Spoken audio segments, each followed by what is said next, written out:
मनसेचे अध्यक्ष राज ठाकरे यांनी मुख्यमंत्री फडणवीसांवर जोरदार हल्लाबोल केलाय। मिसिंग लिंकची दरड कोसळणं, त्यावरून मुख्यमंत्र्यांनी केलेले दावे, मुख्यमंत्र्यांचं हिंदीमधलं भाषण अशा अनेक मुद्द्यावरून आज राज ठाकरेंनी टीकेची तोफ डागली। मिसिंग लिंकवरून राजकारण करू नका असं म्हणणाऱ्या मुख्यमंत्र्यांना राज ठाकरे यांनी तुम्ही एवढी वर्ष काय करत होता तसाही सवाल विचारला। दुसऱ्यांची सरकार असताना तुम्ही केलं ते राजकारण नव्हतं का? मिसिंग लिंकवरून सवाल विचारले तर महाराष्ट्राचा अपमान कसा काय होतो? राम मंदिराच्या संदर्भात विचारलं तर धर्माचा अपमान कसा काय, असाही सवाल राज ठाकरेंनी विचारलाय। मिसिंग लिंकवरून बघून घेऊ असा इशारा देणारे मुख्यमंत्री हिंदी भाषेमध्ये का बोलले, हा त्यांचा इशारा नेमका कुणासाठी होता, असाही सवाल राज ठाकरेंनी केलाय। मिसिंग लिंक गळतीच्या प्रकरणी काल मुख्यमंत्री देवेंद्र फडणवीसांनी विधानसभेमध्ये विरोधकांवरती जोरदार टीका केली होती। मुख्यमंत्र्यांनी मिसिंग लिंकच्या प्रकरणी राजकारण करणाऱ्यांना बघून घेईन असं देखील म्हटलं होतं।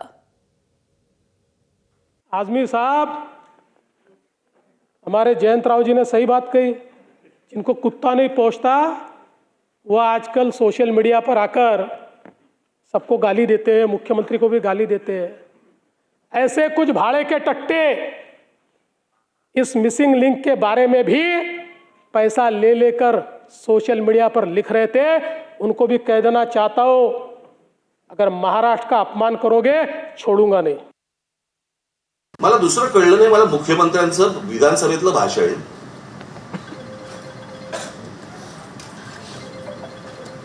की या मिसिंग लिंक प्रकरण हे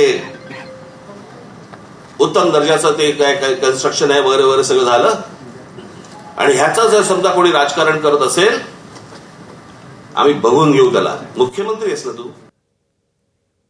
मिसिंग लिंकच्या संदर्भात विरोधकांनी प्रश्न विचारले, त्यामध्ये महाराष्ट्राचा काय अपमान झाला असा सवाल देखील राज ठाकरेंनी मुख्यमंत्र्यांना विचारलाय।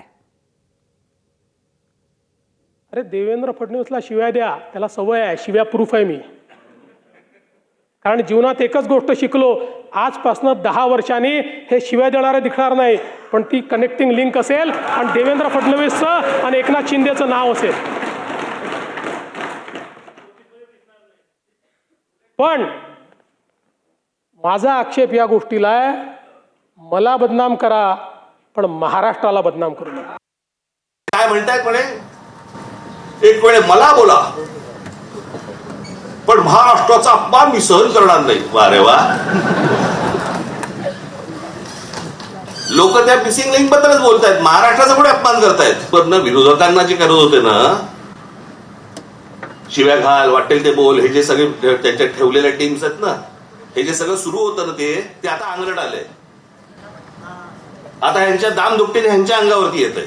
वाईट साईड लिहिणं, सगळ्या गोष्टी ज्या सुरू झाल्या हे तुम्ही बसवलेल्या टीम कडनं सुरू झाल्या, आता तुमच्या अंगावरती येतंय ते सगळं, आणि तुमच्या अंगावरती येतंय म्हणून लगेच महाराष्ट्राचा अपमान। ह्याच्यात कसला आला महाराष्ट्राचा अपमान? एबीपी माझा, उघडा डोळे बघा नीट।